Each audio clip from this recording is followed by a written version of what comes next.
কেমন আছো তোমরা সবাই? আশা করি অনেক বেশি ভালো আছো। তোমাদের দোয়ায় ভালোবাসা আমি অনেক ভালো আছি। তো আমরা চলে এসেছি আজকে ঝিনাইদহ ড্রিম ভ্যালি পার্ক এবং সেখানকার ট্রেন এবং ভূতের বাড়ি আমরা সেখানে দেখব। আমরা সেই ট্রেনের উপরে ভরপুর আনন্দ করেছি এবং সেখানকার গাছ যাওয়া মাইক ছিল, সাইডে ফুলের গাছ ছিল, অনেক কিছু ছিল দেখার মতো। তো ট্রেনটা চলতে আছে আর আমরা ভিডিও করতে আছি। সামনের দিকে এখন বেকানি হবে, সামনের এতে কিন্তু অনেক কিছু লেখা আছে যেগুলো আমরা উপভোগ করছিলাম আর আমি ভিডিও করছিলাম। তো ফাইনালি ভূতের বাড়ি চলে এলো। এবার আমরা সেখানে ভূতের বাড়িতে ঢুকলাম। তো আমরা যতটা ভেবেছিলাম ততটা কিন্তু না, সামনে কিছুটা ভয়ঙ্কর কিছু আওয়াজ আছে আর কিছু না, কিছু খালি আওয়াজ আছে আর বেশি কিছু নেই। আমরা সেখান থেকে বেরিয়ে গেলাম এবং এই রাস্তা দিয়ে বের হয়ে আর এক রাস্তা দিয়ে ঢুকবো।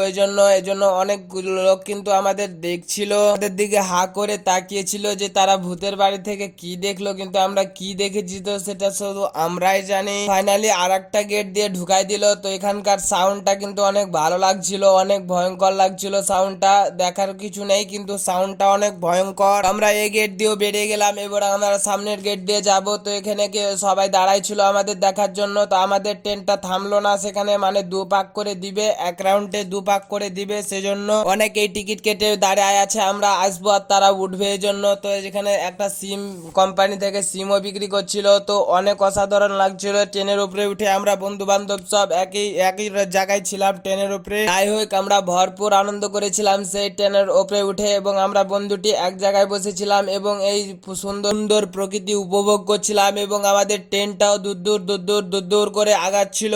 ফাইনালি আমরা আবার ভূতের বাড়িতে চলে এলাম। সো আপনাদের এবার তার ভূতের বাড়ির ভিতরকার সাউন্ডটা দেখাবো, আপনারা দেখতে থাকেন।